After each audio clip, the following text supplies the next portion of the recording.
बोलिए श्यावर रामचंद्र भगवान की जय। श्री सत्य सनातन धर्म की जय। जय जय श्री सीताराम।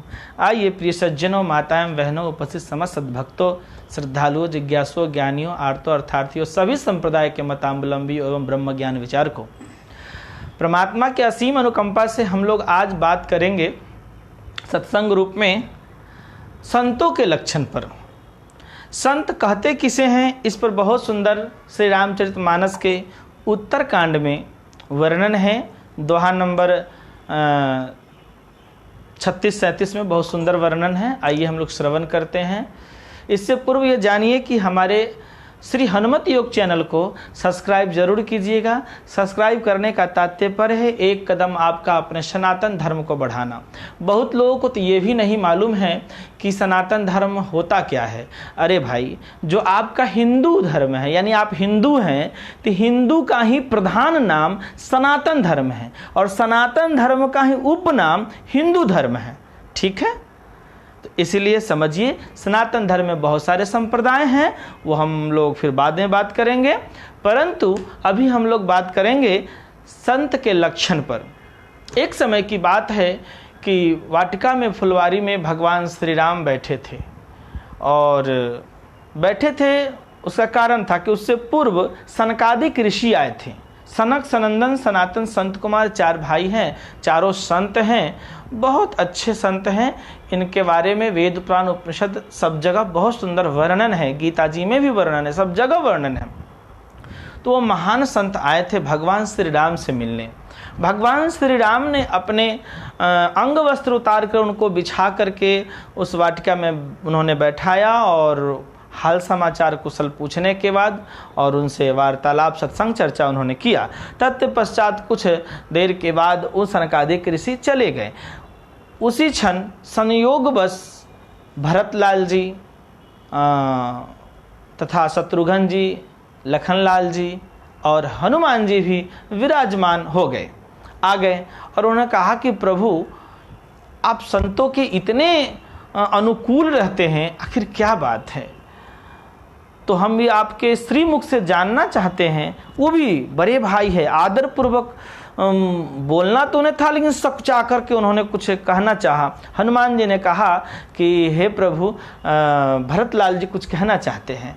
तब भगवान श्री राम ने कहा कि भरत में और हम में क्या भेद है, जो बोलना है सुस्पष्ट कहें। तो भरतलाल जी ने कहा कि हे प्रभु, हे भ्राता, हे भैया, हे महाराज, मैं अपने अंदर कोई मोह और अज्ञान लाकर नहीं कह रहा हूँ। मेरी इच्छा है कि मैं आपके श्रीमुख से श्रवण करूँ कि संत और असंत का क्या भेद है। तो पहले मुझे ये बताने की कृपा करें कि संतों का क्या लक्षण होता है, जिस लक्षण के कारण आप अनुकूल हो जाते हैं। हे प्रभु, बताइए, कृपा कीजिए। तब भगवान श्री राम ने कहा कि अच्छा ठीक है, मैं अभी बताता हूँ। आप लोगों की इच्छा है जानना, तो मैं अभी आपको बताता हूँ। भगवान श्री राम आरंभ करते हैं बताना। और ये श्री राम जी की कृपा से जो संतों का लक्षण है, प्रामाणिक है, वैदिक है तथा सनातन धर्म के अनुकूल है। ये लक्षण जो अभी अभी भगवान श्री राम बताएंगे, हम आपको अपने वाणी में बताएंगे, तो वो गुण जिसमें हो जाता है ना, वो सच्चे संत होते हैं।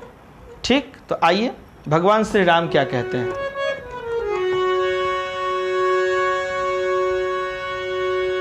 संतन के लक्षण सुनु भ्राता, अगणित श्रुति पुराण विख्याता।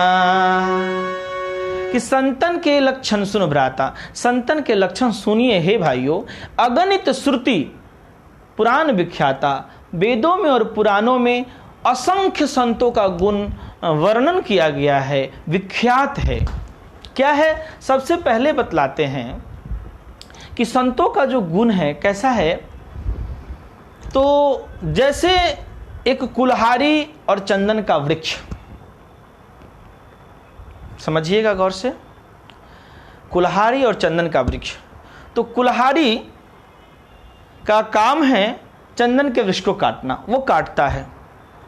फिर चंदन का वृक्ष क्या देता है, तो काटने के बाद भी चंदन के वृक्ष उस कुल्हाड़ी को सुवासित कर देता है, सुगंधित कर देता है, और कुल्हाड़ी काटने का काम करता है। इसने कुल्हाड़ी काटने का काम किया और चंदन ने उसे सुगंधित कर दिया। यही संत का लक्षण है। अर्थात संसार के लोग अगर उन्हें भला बुरा भी कहे, अपमान भी करे, अच्छा कहे या बुरा कहे, कुछ भी करे, लेकिन संत अपना लक्षण नहीं छोड़ता। जिस तरह से चंदन का वृक्ष अपना लक्षण, अपना स्वभाव, अपना सुवासित करना जो गुण है वो नहीं छोड़ता, उसी तरह अच्छे विचार के लोग जो होते हैं वो अपना अच्छा विचार नहीं छोड़ते और छोड़ना भी नहीं चाहिए। अब इसके प्रतिफल में क्या होता है, भगवान कहते हैं कि चंदन तो फिर उसे लोग घिस करके अपने माथे पर लगाते हैं तथा भगवान को चढ़ाते हैं, अर्पण करते हैं, तथा पूजनीय होता है। और आपके जो कुल्हाड़ी फिर होता है वो क्या होता है कि उसके उसने जो गलत दुष्ट भाव स्वभाव के कारण उसे क्या किया जाता है कि अग्नि में तपाया जाता है, तपाकर फिर घन से बड़े हथौड़ा से पीटा जाता है। यानी कि इसी तरह का भगवान ने समझाया कि जो प्राणी संत का गुण जिसमें होता है तो जगत वंदनीय होता है, और जो कुल्हाड़ी वाला जिसमें गुण होता है तो वो परमात्मा के प्रकृति के नियति के नियमों द्वारा उसे बार बार घूना पीटा और मारा जाता है। और लोग भी अच्छे नहीं कहते, शास्त्र वेद पुराण भी अच्छे नहीं कहते, और वो समझिए निंदनीय प्राणी होता है। बोलिए श्यावर रामचंद्र की जय। आगे कहते हैं कि अब आगे विस्तार से सुनो कि विषय अलंपट शील गुना कर, पर दुख दुख सुख सुख देखे पर। कि संत जो होते हैं विषय नहीं होते, वो लंपट नहीं होते, वो शीलवान होते हैं, चरित्रवान होते हैं, तथा गुणों के घर होते हैं। ये संत का लक्षण है। पर दुख दुख सुख सुख, यानी कि दूसरों के जो दुख है, दूसरों के दुख को देखकर संत दुखी हो जाते हैं, दूसरे को सुख देख करके वो सुखी होते हैं। ये संत का लक्षण है। कहते हैं अगला लक्षण कि सम अभूत रिपु विशद विमद विरागी। कि संत जो है अभूत रिपु, अर्थात कि संत जो है सो वो व्यापक रूप से सबका कल्याण चाहते हैं, अर्थात उनका कोई दुश्मन नहीं होता। वो विमद होते हैं, मद नहीं होता उनमें, अहंकार नहीं होता, और विरागी होते हैं, वैराग्यवान होते हैं, तथा लोभा मरस हरस भय त्यागी। वो लोभ से रहित होते हैं और क्रोध से, लोभ और अमर्ष में क्रोध से रहित होते हैं, तथा उन्हें बहुत प्रसन्नता भी नहीं होती, इसलिए सम्यक बोधक होते हैं, तो हर समय मुस्कुराते रहते हैं। उन्हें किसी से भय भी नहीं होता, भय के वो त्यागी होते हैं, इसीलिए लोभा अमरस हरस भय त्यागी। आगे कहते हैं अगला गुण संत में होता है क्या कि कोमल चित दीनन पर दाया। उनका चित्त बड़ा ही कोमल होता है, तथा दीनों पर, गरीबों पर, दुखियों पर, अज्ञानियों पर सतत दया ही करते हैं। मन कर्म वचन मम भगति अमाया। भगवान कहते हैं मन से, कर्म से, वचन से मेरा भक्त होता है और माया से रहित होता है। यानी माया से रहित होना यानी कि कपट से रहित होना। बहुत अच्छे होते हैं संत। विगत काम मम नाम परायण। काम अर्थात कामनाओं को छोड़कर, उनके हृदय में कोई कामना नहीं होती। मम नाम परायण, अर्थात सारे वासनाओं को, सारे कामना को, सारी इच्छाओं को छोड़कर, यानी चाह गई चिंता गई मनवा बेपरवाह, जा को कछु न चाहिए सो ही सहंसा। इस स्वभाव के होते हैं कि विगत काम मम नाम परायण, और भगवान के नाम में लीन रहते हैं। यानी कि ऐसे ढंग से नाम जपते हैं कि समझिए उसमें लीन होकर। बोलिए श्यावर रामचंद्र की जय। अगला गुण समझिए, शांति विरत विनती मुदितायन। शांति, शांति के वो खजाना होते हैं। वीरति अर्थात अंदर वह प्रभु को धारण करता है, वैराग्य को धारण करता है। और विनती अर्थात वह सबों का सम्मान करते हैं और उनमें विनय की भावना बहुत होती है। विनती। मुदितायन, मुदितायन का मतलब होता है हर समय वह प्रसन्न रहते हैं, दुखी उनके जीवन में दुख तो होता ही नहीं है, प्रसन्न रहते हैं। शीतलता, अगला लक्षण बतलाते हैं, शीतलता सरलता मयत्री। संत बहुत ही शीतल और शांत होते हैं। शीतलता और सरलता, सरलता तो उनके स्वभाव में होता है, छल कपट तो होता ही नहीं है। सरलता, मैत्री अर्थात सबको अपना मित्र मानते हैं, किसी से वैर नहीं, कोई उनका दुश्मन ही नहीं है। तथा द्विज पद प्रीति धर्म जनयत्री अर्थात गुरु के चरणों में, जो संत के गुरु होते हैं उनके चरणों में द्विज पद प्रीति, वो उस कारण गुरु के चरणों में अनन्य प्रेम होने के कारण, संत का लक्षण है गुरु के चरणों में बहुत प्रेम करना, तो गुरु के चरणों में प्रेम के कारण धर्म जनयत्री अर्थात धर्म का उत्पत्ति उनके पास हर समय होते रहता है, बहुत धर्मात्मा होते हैं संत। कहते हैं ये सब लक्षण, ये सारे लक्षण जो हमने आपको बताए संत का लक्षण है, ठीक है। तो ये सब लक्षण बसही जासूर, भगवान कहते हैं ये सारे लक्षण जिसके हृदय में बसते हैं, ये सब लक्षण बसही जासूर जिसके हृदय में बसते हैं। जानहु तात संत संततफुर अर्थात हे तात, हे भरतलाल जी तथा हे भाइयों, जानहु तात संत संततफुर, उसे सच्चा सदा सच्चा संत जानो। ये लक्षण जिसमें हो उन्हें ही सच्चा संत जानो, इसलिए कि समदम नियम, उनमें समता होता है, न उनके लिए कोई दुश्मन है न उनके लिए कोई हित है। सबसे समान प्रेम करने वाले, समत्व योगी, समदम तथा अपने नियम पर अडिग रहने वाले वैराग, समदम नियम, नीति नहीं डोली, नियम और नीति से नहीं डोलते, अपने मर्यादा में मर्यादित रहते हैं। परुष वचन कबहू नहीं बोलहीं अर्थात वो क्रोधित नहीं होते, क्रोधित कभी नहीं होते ऐसे शीतल संत। ये सारे लक्षण जिसके हृदय में होते हैं, जान हो तात संत संततफुर, सदा उसे सच्चा संत मानो। और इतना ही नहीं, कहते हैं ये सब लक्षण जासु उर जिसके हृदय में बसता है ना, कहते हैं वो मुझे बहुत प्रिय है, बहुत प्रिय। आगे भगवान अपने वाणी को विराम देने से पहले इस विषय में बहुत सुंदर एक दोहा बोले हैं, श्रवण करते हैं।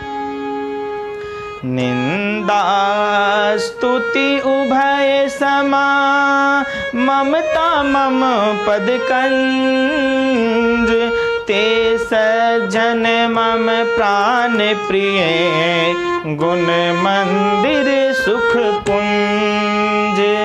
भगवान कहते हैं कि वो संत में ये लक्षण होता है कि निंदा अस्तुति, निंदा अस्तुति, यह सम्यक बोध की प्रकाष्ठा है, भक्ति की प्रकाष्ठा है कि निंदा अस्तुति, कोई उनका निंदा करे या उनका बड़ाई करे, स्तुति मीन्स बड़ाई, तो निंदा अस्तुति उभय समा, उभय माने दोनों समान समझते हैं, बड़ा शीतल संत होते हैं। तो निंदा अस्तुति उभय समा, ममता मम पद कंज, ममता यानी प्रेम, ममता मम पद मेरे चरणों से, मेरे चरण कमलों से, मम पद कंज, कंज मीन्स कमल, भगवान कहते हैं मेरे श्री चरण कमलों से उनको बहुत ही प्रेम होता है। ममता मम पद कंज, ते सज्जन, ऐसा जो संत है, इस गुण वाले, इस लक्षण वाले जो संत है, ते सज्जन मम प्राण प्रिय, आहा मम प्राण प्रिय, भगवान के जो प्राण प्रिय हो जाए, इससे बड़ा महान लक्षण क्या हो सकता है। ते सज्जन मम प्राण प्रिय, गुण मंदिर सुख पुंज, गुण के वह मंदिर है, सुख के वह खजाना है, राशि है, ऐसे संत। बोलिए सियावर रामचंद्र की। ऐसे संतों के ही बारे में कहा गया है, बहुत सुंदर, जिसको भगवान भजते हैं, बड़ा सुंदर है। आइए श्रवण करते हैं। माला फेरू न कर फेरू, माला फेरू न कर फेरू, जिभ्या कहे न राम, सुमिरन मेरा हरि करे, मैं पाऊं विश्राम, हे प्राणी मैं पाऊं विश्राम। ये परम शांति की अनुभूति है। साधक उस अवस्था में चला जाता है समाधि की, जो अंतःकरण से नाम जपता है, और माला फेरू न कर फेरू, जिभ्या कहे न राम, अर्थात परावाणी से, नाभि कुंड से आवाज निकलती है, गुंजायमान हो जाता है, और माला फेरू न कर फेरू, जिभ्या कहे न राम, तब सुमिरन मेरा हरि करे, मैं पाऊं विश्राम। भगवान कहते हैं कि मैं उसका सुमिरन करता हूं, मुझे प्राणों से भी प्रिय है, कि प्राण समा ममता मम पद कंज ते सज्जन मम प्राण समा, ते सज्जन मम प्राण प्रिय गुण मंदिर सुख पुंज। बोलिए श्यावर रामचंद्र की। ऐसे संत महापुरुष जिसमें लक्षण आ जाए, जिस प्राणी में लक्षण आ जाए, चाहे भेष जैसा भी हो, किसी भी संप्रदाय से बिलोंग करता हो, वो कहीं से भी हो, किसी भी जाति वर्ण से हो, अगर ये लक्षण जिसमें आ जाए वही सच्चा संत हैं। भगवान श्री राम ऐसा प्रमाण कहते हैं। ये वेदों में, पुराणों में ऐसा कहा गया है। ये भगवान के श्रीमुख के, श्री रामचंद्र जी के श्रीमुख की वाणी है रामायण में। बोलिए श्यावर रामचंद्र की जय।